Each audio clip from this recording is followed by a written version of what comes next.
Hello. So it is 7 something.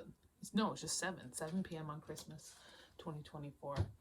I got no notes here. We're just rolling. I just woke up from a 2-hour nap. So there's that also. But today I want to talk about something that was a big part of my life and a big part of, I think, every wannabe emo on Tumblr's life in about 2014, 2015, 2013, 2012. I genuinely don't know when I started. I got no notes. We're just rolling. Today I want to talk about Dan Phil. So they've had a bit of a resurgence this year with, Tit and everything. I live in North Dakota, so I didn't go. The closest was Minneapolis, and it was during the school year. So there's no way I could even justify that to myself. I'm a teacher. So it's like I'm not in school anymore. I graduated high school in 2015, graduated college in 2019, currently get my master's, but, I just want to talk a little bit about my history with them, my history with everything regarding that.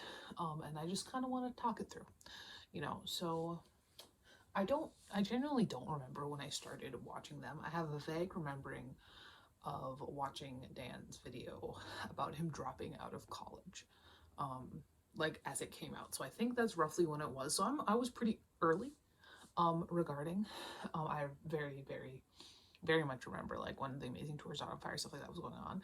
And I think, honestly, I was thinking back, I was trying to figure out where I found them, because it wasn't Tumblr, it was through YouTube, and it was through, I did some steps backwards, Alex Reads Twilight. Do we remember that? That guy got in trouble because he was, I think, a rapist or something. That led me to Charlie Is So Cool Like, who, congratulations, Charlie. Charlie's a woman now, which led me to, I want to say, PJ, which then led me to Dan Phil. Now, I believe I went straight to Dan. I do not think I started with Phil. I think I went straight to Dan, if I'm remembering correctly.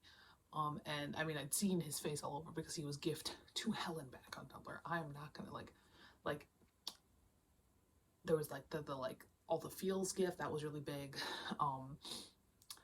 That was, I think, the most popular one. I don't know if that was everywhere. And then that was, I was never really, honestly, being real with you, I was always a Danny. Completely. Like, I watched Phil's videos if he was in them.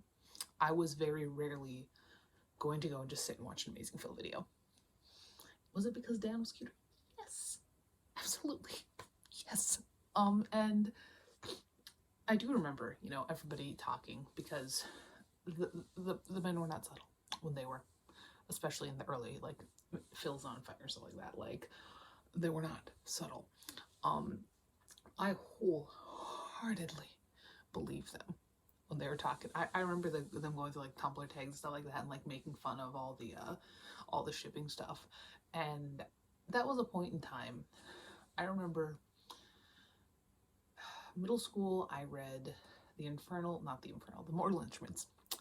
And that had the Mortal Instruments, that the first gay character I had ever read in any book ever. Genuinely. It was Alec and Magnus. And that is what it was like growing up in the late 2000s, early 2010s kind of stuff. Like, I was born in 1997. That's what it was. And so I was in rural North Dakota. It's where I grew up. It's where I live. So I was a little bit uncomfortable with the idea, just because it wasn't something I'd been exposed to. I didn't grow up very religious or anything.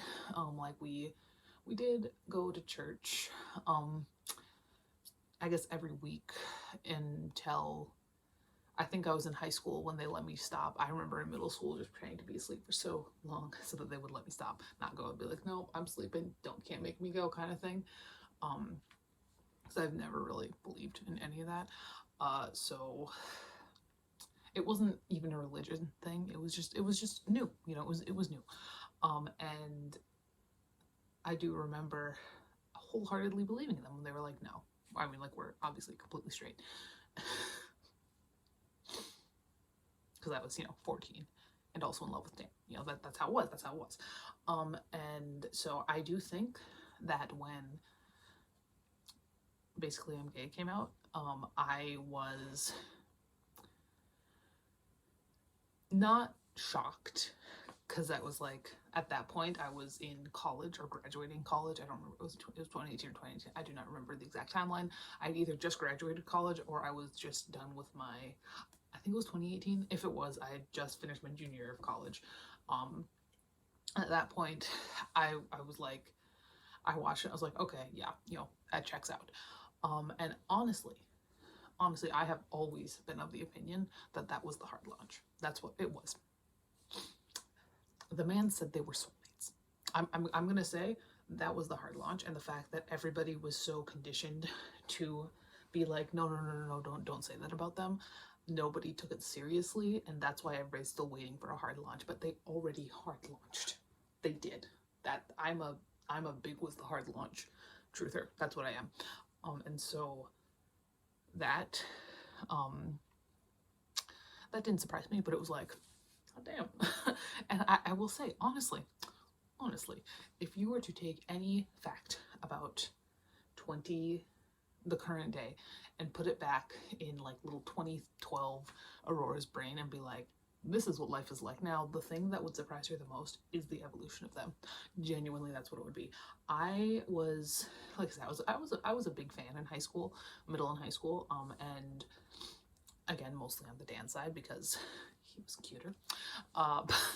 That's genuinely all it was. And he was a little bit edgier, you know, he's a little bit edgier, and I was somebody who liked to think I was a little bit edgy, and that did have a part in it, but genuinely the only reason is because I thought he was cuter, and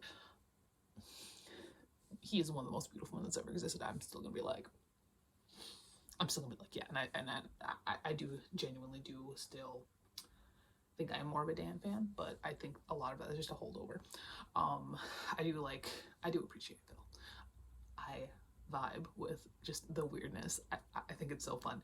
He's so fun, but I'm a Dan girl. I always have been. I always will be.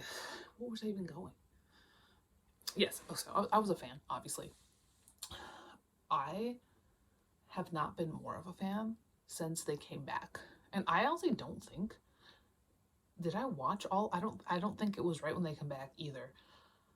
I think it was like somewhere around last Christmas, I want to say, or maybe it's just even this year, somewhere around like this year when 2024 started. I don't know what it was, but I was all fucking in.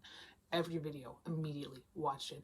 All the merch that they've dropped, I have every single shirt. I have the new Don't Cry Crap. I think it started with the WOD. I think it started with We're All Doomed, guys. I think it started with that, with the premiere. Yes, it did. I bought that shirt. I got the Don't Cry Craft bundle. I got the 2009 shirt. I got this bitch. And the t-shirt. So I will have this. This will be in the background instead of the tiny horse, instead of the oh, wonderful, instead of the Homestuck one next year. This is what we got to look forward to. It's gonna be great. I love it. Oh my god, he's beautiful. But no, they genuinely, it is so much joy that they do bring me, and I think that they bring a lot of people, and that is they're just fun. They're fun. And honestly, I was a little bit disappointed when their big announcement was that there was another tour, because genuinely I knew that it was never getting closer to Minneapolis. I'm like, okay, but I'm sure that they will post it at some point so everybody can see it, because they always have, or DVD. I'd love a DVD. I still gotta get a DVD of Interactive Introverts. I never went any of them. I'm so happy that this is what I got for my birthday month. Anyway, I don't know what the point of this was. I want to talk a little bit, and I do think that they have genuinely, there are a lot of things that they do, or that Dan does or did, that do affect how I interact as a person. The only belt I wear is like one of those emo studded belts.